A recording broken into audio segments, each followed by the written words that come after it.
students, my name is Hafsa Bhatt. I welcome you all on the platform of digital academics provided by Moonlight International Publishers. Today we are going to start unit number 7 of grade 5 science, electricity and magnetism. हमारा next topic mention है जो कि है conductors and insulator. तो student जैसे कि हमने पढ़ा कि एक सर्किट में से जो है वो इलेक्ट्रिक करंट पास होता है और जब हम उसके स्विच को ऑन करते हैं तो लाइट बल्ब ऑन होता है। इसका मतलब ये है कि इलेक्ट्रिक करंट जो है ये इलेक्ट्रिक जो चार्जेस हैं नेगेटिव चार्जेस जो है वो उस पाथ से जो है वो मूव कर रहे हैं।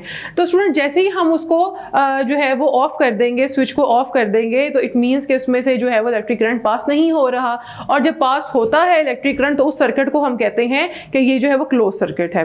तो स्टूडेंट्स क्या आप लोगों ने कभी देखा है कि डिफरेंट मटेरियल्स हमारे इर्द गिर्द मौजूद होते हैं, तो क्या इन सब में से इलेक्ट्रिक करंट पास होता है?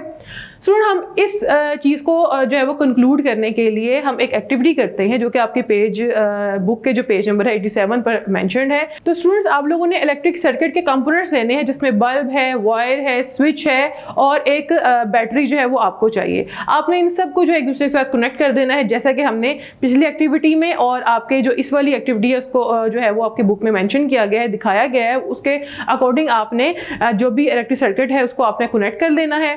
स्टूडेंट अब जब आप अपना स्विच जो है वो ऑन करेंगे और जो अब आपका जो सर्किट है वो जब क्लोज हो जाएगा तो आप देखेंगे कि जो लाइट बल्ब है वो ऑन हो गया है।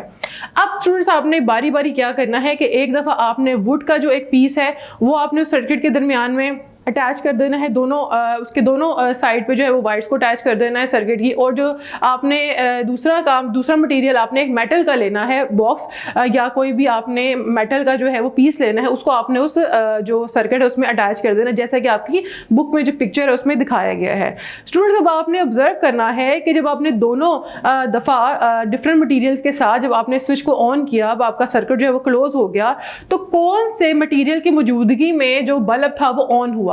क्या वुड जब हमने अटैच किया तो बल्ब ऑन हो गया, या जब हमने मेटल का जो पीस अटैच किया जो सर्किट था वो जो बल्ब था वो तब ऑन हुआ?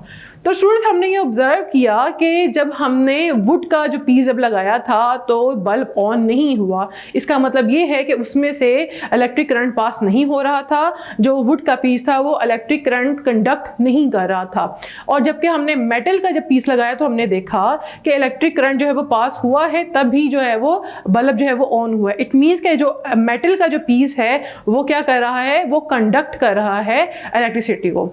तो स्टूडेंट जो वो मटेरियल जिसमें से जो इलेक्ट्रिक करंट पास होता है उनको हम क्या कहते हैं, कंडक्टर्स कहते हैं। और वो वाले मटेरियल जिसमें से इलेक्ट्रिक करंट पास नहीं होता, चार्जेस जो है वो फ्लो नहीं करते एक जगह से दूसरी जगह पे, उन्हें हम इंसुलेटर्स कहते हैं। तो स्टूडेंट्स कंडक्टर्स कौन कौन से होते हैं? जस्ट लाइक हमारे पास जो है वो कॉपर है, एल्यूमिनियम है, आयरन है, मेटालिक थिंग्स जितनी भी होती हैं ये सब क्या है, कंडक्टर्स हैं। और स्टूडेंट जैसे वुड, ग्लास, रबर, प्लास्टिक, ये सब क्या है, इंसुलेटर्स हैं।